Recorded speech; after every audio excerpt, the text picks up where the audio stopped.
Every generation of Black people in the United States of America have found themselves huddled up on fourth down, forever and a day to go to the sticks. But that doesn't matter because it's the fourth quarter. The ball's on our 1 yard line and it's 1 second left on the game clock. The coaches of these generations, whether it's the likes of a Herman Boone, Eddie Robinson, Tony Dungy, Mike Tomlin, or Fred Hampton, Medgar Evers, Stokely Carmichael, Martin Luther King Jr., Malcolm X, calls in the play, inspires the movement. Whatever configuration of the greatest African American football players you can think of at each position is who's on the field for us. And I mean the greatest. The ball is snapped in a play that's practiced often but never seen on game film. The most beautiful play one's imagination can conjure up is ran to perfection. Takes about 13 seconds and feels longer than a flight from LAX to JFK before the ball reaches the end zone. And now the cliche, the crowd goes wild. But only a small percentage. The majority, mostly fans of the opposing team, are left eyes big, hands on top of heads, core swiveling left to right as if trying to capture the entire stadium in a panoramic shot.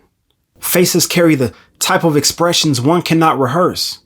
They come naturally in understanding that you've witnessed something you never thought you'd see, while immediately recognizing you'll never see it again, like a David Tyree catch or Malcolm Butler interception to win a Super Bowl. Our players, in disbelief, are one by one erupting into a joyous cheer. The other team is walking off the field upset, almost certain that they'll be on the negative end of a highlight sure to circulate millions of times on social media. But the opposing coach, still standing on his sideline, has a smile on his face. Not because of the on-field miracle he just witnessed or the disbelief of a team scoring under such improbable circumstances, but because he sees something apparently no one else does. Something he expects to see. Laundry. A yellow cloth resting on the 2 yard line, tossed from a hip seconds into the play. A microphone is cut on to address the crowd, still in belief over what they just witnessed. You could hear a faint but firm voice. Holding, number 68 offense. The crowd quiets, the voice gets louder. Because the penalty's on the offense and there's no more time on the game clock, the game is over. No score. The opposing coach clenches his fist. The majority of the crowd begins to cheer as they turn their attention to the video monitors in the stadium. A replay is shown. Our fans, the few who stayed to see the outcome through, are enraged over what they interpret to be yet another phantom call that was made. Oh, that's nothing. You can't call that, ref. That ain't nothing. Their fans, who've seen the same replay as ours, have begun to make arguments in defense of the call. Right there. See, he grabbed him. I think that's what they call. Good call, ref. Good call. Disappointment now rests on our players' faces, and a feeling of dejection slumps their shoulders as they head to the locker room. But no one is surprised. The truth of the matter is, that play wouldn't have affected the outcome of the game. We were down 59-0 when that play started, and when it ended, those 6 points were on that scoreboard for 2 seconds, but they couldn't give us that either. Now I know it seems unfathomable to have the greatest of our players be on the field for 60 minutes and not score a point. We know if I were talking literally, the score would read quite differently. But I am talking literally. Because if you look at the history of our people in this country, we've had some great scoring plays wiped completely off the board. That's what systemic racism was designed to do. Keep us from reaching the same heights as our white counterparts by any means necessary. The only outcome that'll possibly satisfy the psyche of a racist is one where the scoreboard reads 0 under the word guests. Whether or not there is systemic racism is not an opinion to be had. Its existence is not only a fact, but a key pillar in the construction of this country, along with slavery, violence, and theft. Some, like Larry Elder, who, as you can see, I fully support, may feel as if systemic racism has gone away because of the improvements American society has made, and one has to acknowledge things have improved significantly. But racism, like water, has many different forms, is scattered across many areas of this land, will never be in short supply, and can rain on your parade at any moment. In football, they say the refs could call holding on every play. And if that's the case, one has to ask, why don't they? A foul is a foul, right? Enter interpretation, and discretion. The rules of the game, established by the league, the founding father, 3 branches of government, multiple other agencies that make it up, read as they are written, but they are left to be interpreted by and enforced at the discretion of the game officials, local, state, and federal law enforcement, district attorneys, judges, etc.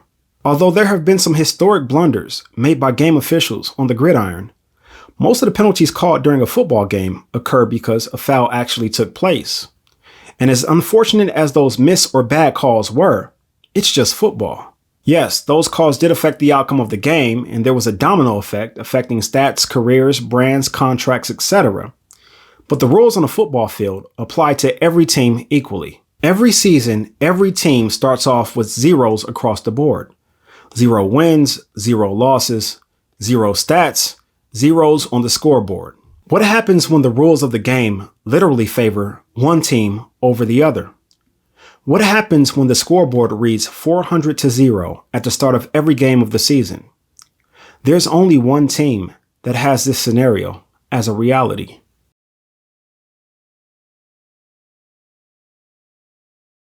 Let's get started. In 1921, residents in Greenwood, Oklahoma, most only one generation removed from legal slavery, were enjoying life on the 1,192,240 acres of land that was mandated be given to them by the U.S. government from the allotment that their or their parents' Creek enslavers were issued.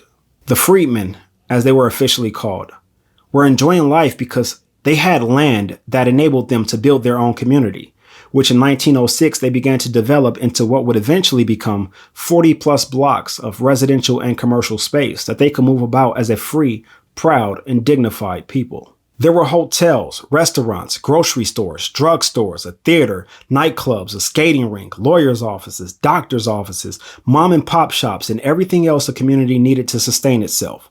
All the things you'd see on the main street in the city you live in today, you could find in Greenwood. A dollar turned 5 or 6 times before it left the community. The people who did not work in Greenwood brought the dollars they earned elsewhere back to be spent in Greenwood.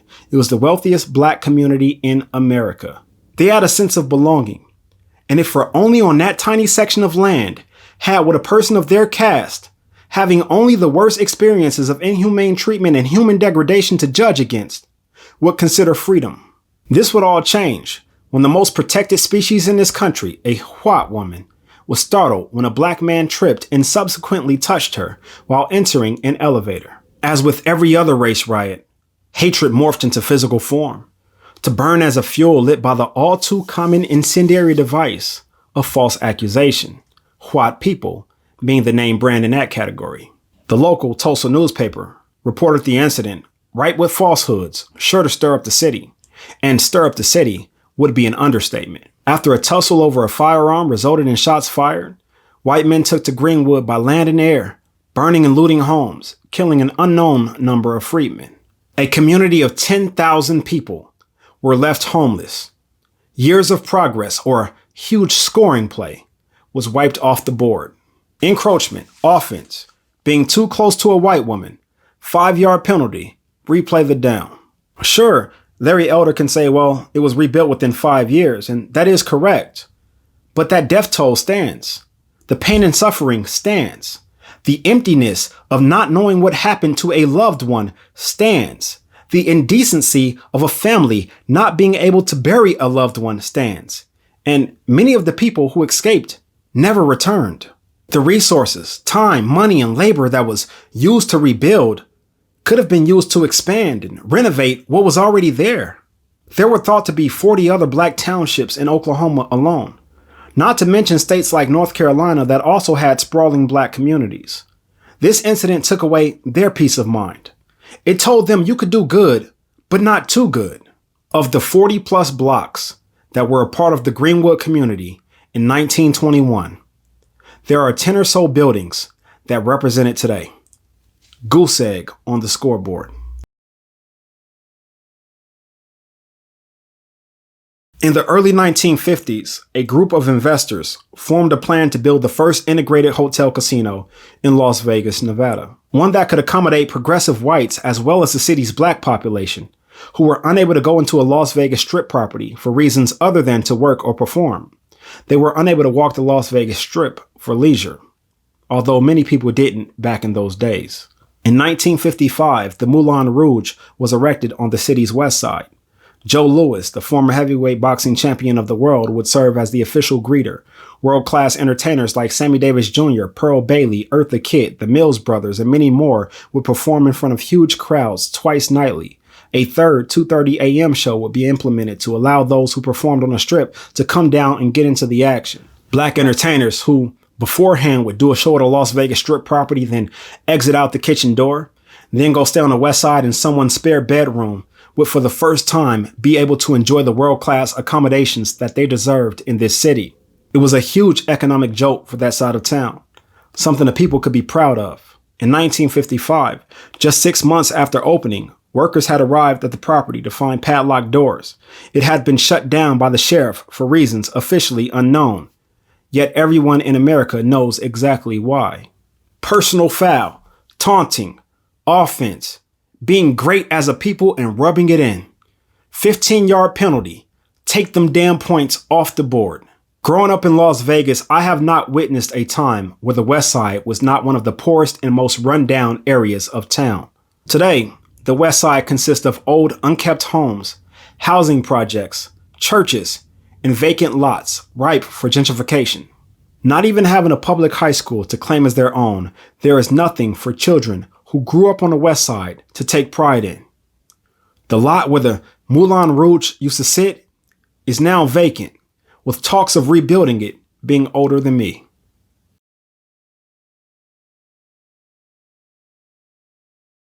At its peak, the Black Panther Party is the greatest example of Black excellence that I can think of. Power to the people, by far, being the best campaign slogan of any organization. We're talking about young, educated, who were organized and walked every bit of what they talked. They were not afraid to speak their minds, not afraid of confrontation, not afraid of authoritative figures. They created programs for their communities, served 20,000 meals a week across 19 of their communities, educated the children, helped put groceries in homes, tested for illnesses like sickle cell.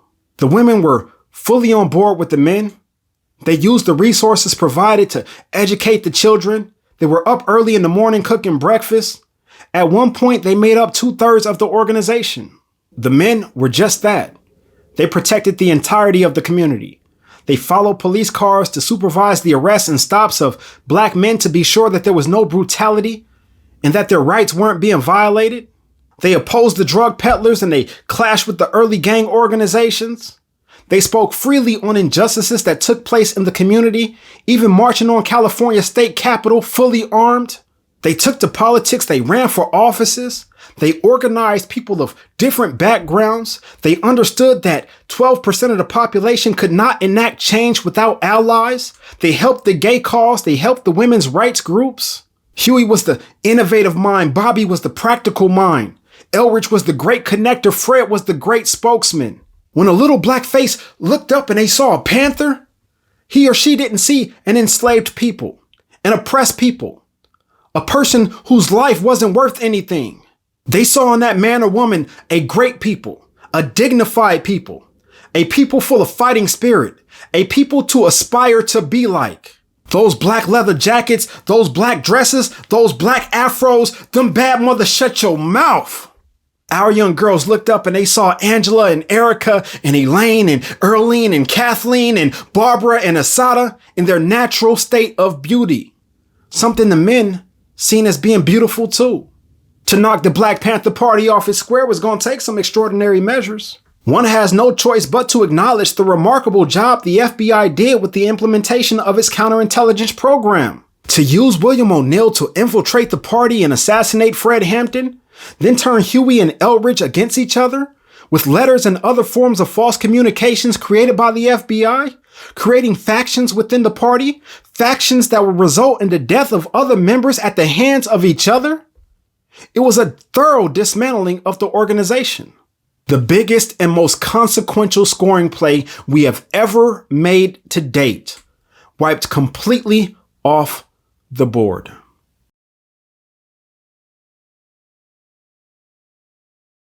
Los Angeles, 1991.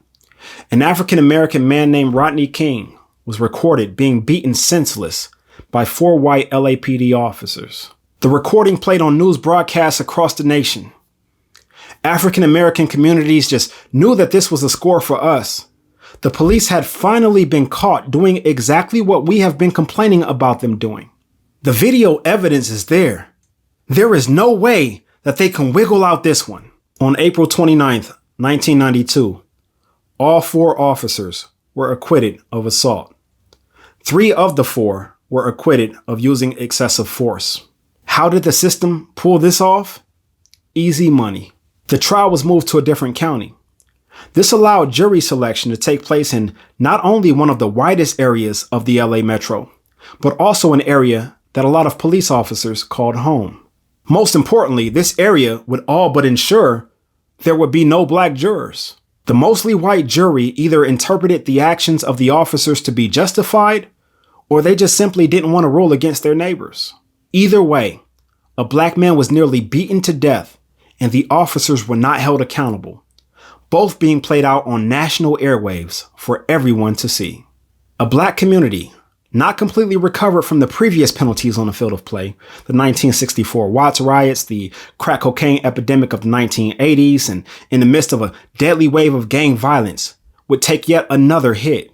Not only would the entire world be shown that black lives mean absolutely nothing in this country, but when the city burned and stores were looted and motorists like Reginald Denny were pulled out of their vehicles and severely beaten, the media took the attention away from the officers' actions and the subsequent acquittal and placed it entirely on the wrongdoing being done by the black community in the aftermath. The irony is the officers that savagely beat Rodney King were acquitted, while the brothers who beat Reginald Denny just as savagely were convicted and served the time they deserved. This is one of those cases where there were wrongdoing by both teams, but the flag was only thrown for the retaliation.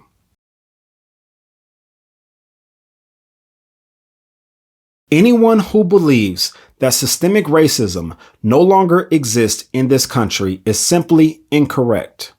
Yes, there are no longer policies and practices that outright exclude a person by race. But when an injustice occurs to a black person at the hands of a non-black person, that incident almost always ends with no one, not a single person or establishment, being held responsible. That means this country is still very much systemically racist. Let it never be forgotten that the first action carried out under the umbrella of racism was the creation of race itself as a means of implementing a caste system. That makes racism and casteism one and the same in this country. People were never referred to as black or white at any time before the birth of this nation. And in fact, people aren't referred to as black or white outside of North America. And the fact that we still refer to each other this way today shows us how deeply rooted it is. Today, racism just isn't in your face the way it used to be. No, they don't hang the no colors or whites only signs anymore. It's hidden in the places you don't care to look. Every time you fill out an application and you have to consent to a background check, have your credit file pulled, meet some unnecessary educational requirement, adhere to a grooming policy or a dress code, you are witnessing a mechanism put in place to filter out potential candidates based on a reason other than their skill set or their ability to perform the task. Why would anyone do that? If you make the best sweet potato pie, I don't care what you look like, what your gender is, how you dress, how you wear your hair, what your educational background is. I just want the best pie made. They don't have to hang the signs anymore. They can just look at statistics. They can go on bankrate.com and see that the median credit score for black people is a 627. Then they go back and implement a policy stating that you're going to need a 660 credit score to qualify for this loan or to rent this apartment in this building. They read studies like the recent one posted by Albany State University saying that 49% of black males have been arrested and that 39% have a criminal record. And they parlay that background check with that credit requirement. Truth be told, they don't need the stats. A lot of policies are created based off of prejudice. As long as they don't discriminate when it comes to the enforcement of that policy, it's legal. The length of someone's hair doesn't tell you a single thing about their character or skill level. Their wardrobe selection doesn't tell you whether or not they're reliable or possess the knowledge and skills to complete the task. Congress didn't create the Crown Act to make sure Sunshine could walk into the office of a hiring manager and not be discriminated upon. We know who that bill was drawn up for. I saw a commercial earlier today featuring a young black woman for tearthepaperceiling.org. Why does this organization even exist?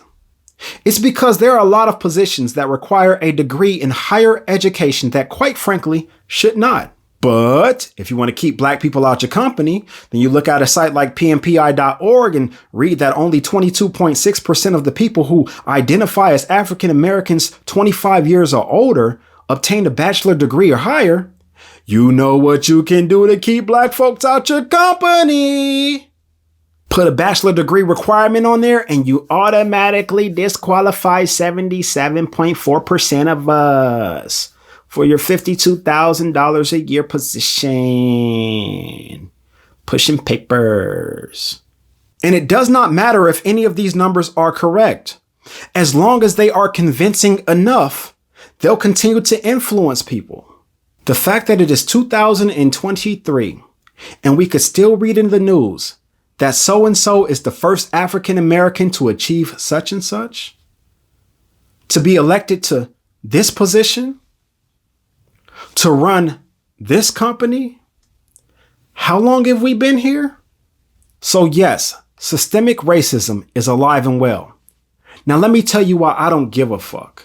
I didn't use an example of systemic racism that you didn't know about. Nobody's sitting up here learning anything new today. Nobody's sitting back like, that's the first time hearing that. I didn't know that. That's crazy. When that happened? Nobody's doing that. The well that I chose from was rich with well-known incidents. I could have used nothing but recent incidents to make my point.